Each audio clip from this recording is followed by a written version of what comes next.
안녕하세요. 사연살롱이에요. 오늘의 사연입니다. 제 스스로는 잘했다, 잘된 거다 생각하는데 친한 친구부터 부모님까지 미쳤다고 다들 화만 내니 어디 가서 맘 편히 말할 수 없어 이곳에 글을 씁니다. 20대 중반, 졸업 후 취직한 회사에서 남친을 만났습니다. 거래처 대표로 있던 남친은 30대 초반에 잘 나가는 사장님이었죠. 인물도 멀쩡하고 키도 크고 돈도 많고 지금은 예비 신랑입니다. 처음에는 그런 사람이 처음 제게 관심을 보이니 참 이해가 안 됐습니다. 주변 사람들도 저 사람이? 너를? 왜? 이런 반응이었고 여직원들 사이에선 꼬리친다고 재수없다였고 남직원들 사이에서는 우리가 모르는 다른 매력이 있냐면서 기분 나쁜 찔러보기식 대시가 들어왔습니다. 결국 1년을 못 버티고 퇴사했고 친구와 같이 쇼핑몰을 시작했어요. 그때까지도 남친은 계속 제게 호감을 표현하고 있었고 저는 부담스러워 거절하고 있었던 상황이었어요. 그러다 쇼핑몰 촬영이 있던 날 그 사람이 샌드위치와 커피 등을 사서 촬영 장소로 왔고 저희 모델을 하던 여자애가 남친에게 반했더군요. 그 당시엔 그 사람이 BMW를 타고 왔는데 차에서도 몇 컷 찍자며 오빠 오빠 하며 처음 본 사람에게 팔짱도 끼고 애교도 부리더라고요. 그 사람도 허허 하면서 받아주는 모습을 보니 제 기분이 이상해지는 거예요. 화도 나고. 이런 게 질투구나 해서 남친과 사귀기 시작했습니다. 솔직히 쇼핑몰 모델할 정도면 얼굴이나 몸매나 어느 정도 된다는 건데 그런 아이들 제쳐두고 제가 좋다는 남친이 사귀는 내내 이해되진 않았어요. 남친이 촬영장이나 사무실 올 때마다 다른 여직원이나 모델 알바들이 남친에게 관심을 보이며 들이댄 경우도 많았죠. 저런 사람이 왜 널? 이런 시선이 항상 따라다니는 것 같은 기분. 남친은 절대 아니라고 하지만 그 사람과 만나면 만날수록 제 자존감은 떨어져 갔어요. 원래도 형편이 그리 좋지 않던 집안 사정이 얼마 후 아버지가 친척분께 서준 빚 보증 때문에 대출금 갚고 있던 전셋집에서도 쫓겨나게 됐고 제가 사무실에서 먹고 자고 하게 되자 호텔도 잡아주고 직접 나서서 우리 집 이사도 도와주고 힘든 시기에 힘이 되긴 했죠. 부모님도 남친을 알게 된 후로는 연애가 더 힘들어졌어요. 우리 부모님의 결혼 종용이 이어졌고 은근히 뭔가를 바라는 듯한 뉘앙스의 말을 자주 하셨거든요. 어느 시점부턴가 나도 나를 좋아해주는 이 사람이 좋은 게 아니라 이 사람이 내게 보여주는 재력, 그게 너무 좋더라고요. 내 돈 주고는 절대 못 가볼 호텔이라든지 고급 일식집이라든지 농담처럼 우동 먹으러 일본 간다 하는 걸 실제로 하고 나니 이 사람이 내게 쓰는 돈의 맛이 너무너무 좋아지더라고요. 기분이라며 차를 사는데 그냥 벤츠로 아무 생각 없이 사버리는 이 사람의 재력이 든든하기도 했고요. 오묘하게도 이 사람과 같이 있을 때 사람들의 시선에 자존감이 뚝뚝 떨어지다가도 항상 나만 벌어보는 이 사람 눈을 보면 또 알 수 없는 자신감이 생기기도 했어요. 이 사람은 내게 꾸준히 결혼에 대해 어필해 왔습니다. 그래서 가족에 대한 것들도 얘기하곤 했죠. 결혼한 누나가 한 명, 1살 어린 남동생이 한 명 있었고 식구들 1년에 한 번씩 해외여행 다니고 리조트에 무슨 회원권도 있고 고척인가 삼척에 별장도 있었어요. 제주도에 세컨하우스도 있대고 식구들 다 외제차 굴리고 다니고 이 사람과의 결혼을 꿈꾸면 그냥 모든 게 다 드라마 같았어요. 돈 많은 남자와 돈 없는 여자. 그래도 너무 사랑하는 우리. 그냥 그랬으면 좋았을 텐데 전 결혼보단 지금 이 사람의 돈으로 내가 충족하고 있는 이 여유로움이 조금 더 유지되길 바랬어요. 복잡한 생각들도 많고 현실적으로 결혼은 누가 봐도 힘들 것 같았어요. 솔직히 빚 갚고 있는 상황이었고 저는 계속 결혼을 미루고 남자는 재촉하고 그러다 어느 날 말도 없이 예비 시어머니 될 분과의 깜짝 식사 자리를 가지게 됐었어요. 언젠가 남자친구의 전 여자친구를 본 적이 있어요. 우연히요. 길 가다 남친이 어떤 사람을 보고 깜짝 놀라길래 누구냐 물어봤었습니다. 정말 예쁘고 어디 하나 빠지는 게 없더라고요. 유학 다녀온 인재에 집안끼리도 아는 사이였더라고요. 그런 여자가 전 여자친구였는데 어머님이 저를 예쁘게 봐주실까? 그런 생각이 들더라고요. 걱정과 달리 정말 너무 고상하고 나를 예쁘게 봐주셔서 나도 신데렐라가 될 수 있나? 하고 잠깐 꿈꿨어요. 왠지 모를 용기랄까? 제 돈 이래저래 끌어모으면 3천. 턱없이 부족하지만 결혼 준비 잘 해보자 마음먹고 있었어요.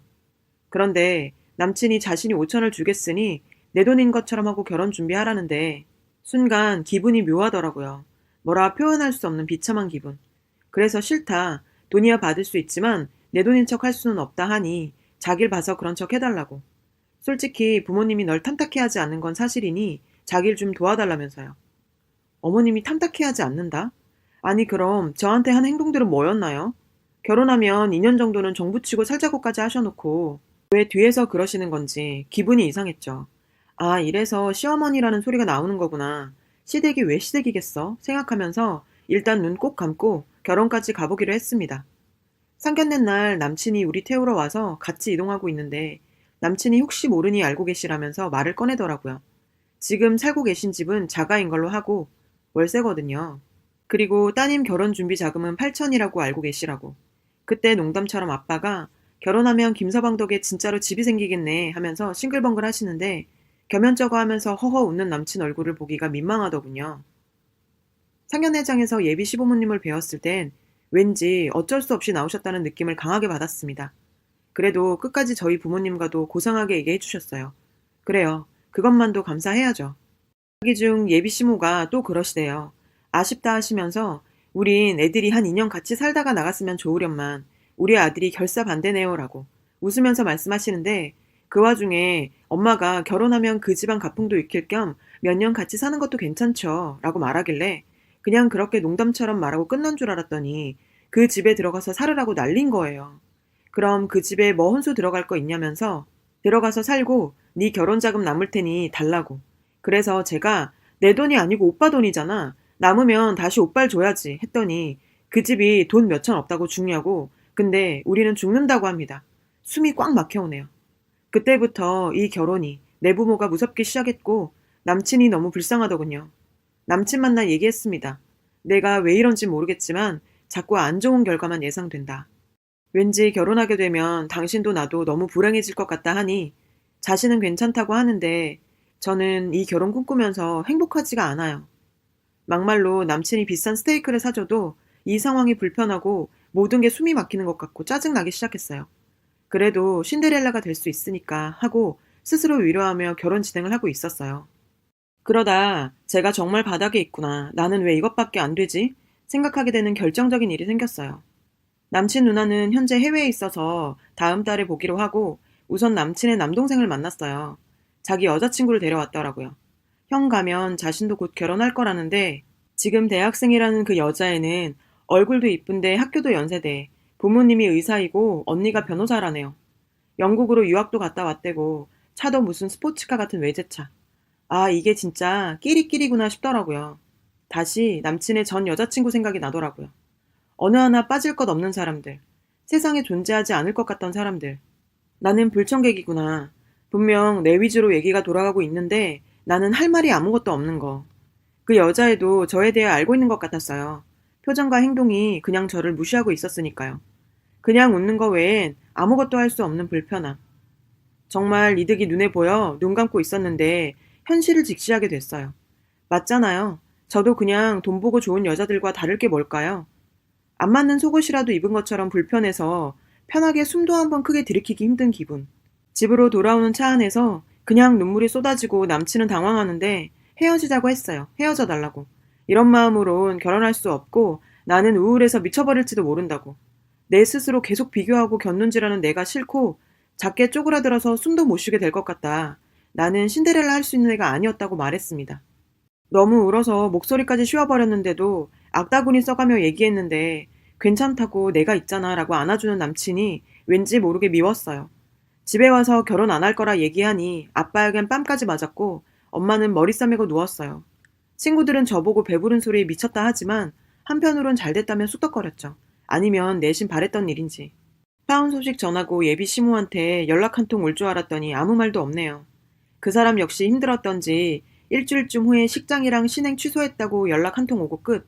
다 내가 원한 대로 된 건데 왜 아직 눈물이 나는지 붙잡고 되돌리려면 되돌아갈 수 있을 것 같은데 되돌리고 나면 다시 발을 빼고 싶어질 것 같은 기분. 아마 부모님 눈에는 그 사람이 황금알을 낳는 거위처럼 보였겠죠. 우리 부모님한테 그런 모습이 원래 있었던 것 같진 않아요. 아마 그랬다면 그 사람이 가진 부에 대해 솔직하게 말하지 않았을 거예요. 아니면 그런 부모 밑에서 큰 저도 그냥 돈이면 다 되는 사람이었겠죠. 부모님이 돈 때문에 저한테 그런 말들을 했을 때 그렇게까지 실망하지도 않았을 거예요. 원래 그랬었다면 말이에요. 동화에서도 거위 주인 부부도 욕심 있는 사람들이 아니었지만 황금알을 낳는 거위를 보고 점점 욕심이 커진 것처럼 말이에요. 처음 이사 돕겠다고 온 그 사람의 외제차를 보고 돈이 좀 많나 보다 했던 게 어느 동네 산다고 하니 괜히 달라 보이고 회사까지 운영한다니 또 마음이 동하고 조금씩 욕심이 커지셨던 것 같아요. 그 사람도 농담처럼 자신이 있는 게 돈뿐이다. 따님 제가 데려가면 진짜로 호강시켜줄 수 있다. 이런 얘기를 했고요. 그리고 제 마음은 그 사람의 돈도 돈이지만 나를 사랑해준다는, 사랑받는다는 그 느낌이 좋았던 것 같아요. 그 사람이 좋아도 그 앞에서 너무 작아지는 내 자신이 스스로 싫어서 마음껏 좋아하지도 못했어요. 내가 너무 초라하고 비참해지더라고요. 언젠가 그 사람이 그런 말을 하더군요. 네가 좋은 이유 중 하나는 다른 여자들과 달라서라고요. 자신이 만났던 다른 여자들 중에는 자신의 집과 비슷한 수준도 있었고 아닌 사람도 있었다면서 근데 내 돈 바라는 건 똑같았고 시간이 지나니 가난했던 여자친구도 내 돈이 이미 자기 돈인 것 마냥 콧대만 높아졌다고 그런 거에 지쳤는데 저한테선 그런 모습이 없어서 좋다고요. 사실 저는 그런 거 느낄 틈도 없이 나 자신을 비교하고 비하하며 누군가에게 비교당한다는 생각으로 매일 조금씩 자신감을 잃고 있었어요. 이 사람 곁에서 작아지는 나를 스스로 감추고 싶어서 수준에 맞지 않는 사치도 해봤고 또 그 사람한테 분수에 맞지도 않는 선물을 요구하면서 당당한 척도 해봤고요. 뭘 해도 마음이 무거웠지만 저도 이 사람 곁에만 있으면 다 누릴 수 있겠구나 하는 마음도 있었기 때문에 그래, 난 충분히 매력있고 괜찮은 여자인 척 하면서 불안한 마음을 다잡고 있었어요. 가끔은 그 사람이 돈이 많지 않았으면, 조금 못생겼으면, 키가 작았으면, 나쁜 남자 얘기라도 했으면, 이런 생각하면서 그 사람이 조금 내려오길 바라는 제가 너무 한심했습니다. 누가 그러더라고요. 어떤 사람이 나보다 높이 있을 때 내가 그 사람 가까이 가려고 노력하는 것보다 그 사람한테 내려와 하는 게 더 빠르고 편하다고. 제가 그러고 있었나 봅니다. 그것도 사랑하는 사람한테요. 내겐 너무 완벽했던 그 사람이 저는 항상 두렵고 불안했습니다. 그러던 어느 날 남친 남동생 여자친구를 만나고 현실을 똑바로 보게 되면서 무너졌네요. 만일 그게 아니더라도 다음에 남친의 또 다른 가족이나 친구들을 만나면 또 무너지고 또 쭈그러들고 추스를 새 없이 그런 감정에 치여 사는 거에 바빴을 거라는 생각도 듭니다. 확신할 순 없지만 내가 다시 손 내밀면 그 사람은 잡아줄 것 같은데 내가 이런 자존감으로 그 사람이나 나나 모두 다 지치게 할까 무섭기도 하고요. 나 자신을 위해 잘한 거야. 그 사람을 위해 잘한 일이야. 그렇게 생각하려고 노력하고 있습니다. 전 부잣집에 시집갈 팔자는 안 되나 봐요. 그래서 이젠 바라지도 않으려고요. 아마 한동안은 찌질하게 그 사람이 어떤 사람 만날까 궁금해서 못 견디다가 막상 또 누구 만난다고 하면 와르르 무너질지 모르지만 송충이는 솔잎을 먹어야 한다고 저는 제 수준에 맞는 짝, 저도 당당하게 사랑할 수 있는 사람 만나는 게 진짜 행복이겠죠. 그렇게 믿을래요. 복잡한 심경에 두서없이 써서 제 마음이 잘 전달되지 않았을지도 모르겠지만 위로하는 말이 듣고 싶어 하염없이 쓴 글입니다. 글 읽어주셔서 감사합니다. 여러분, 사연 댓글에 응원과 현명한 조언 부탁드려요. 좋아요와 구독은 저에게 큰 힘이 됩니다. 오늘도 좋은 일 가득하세요.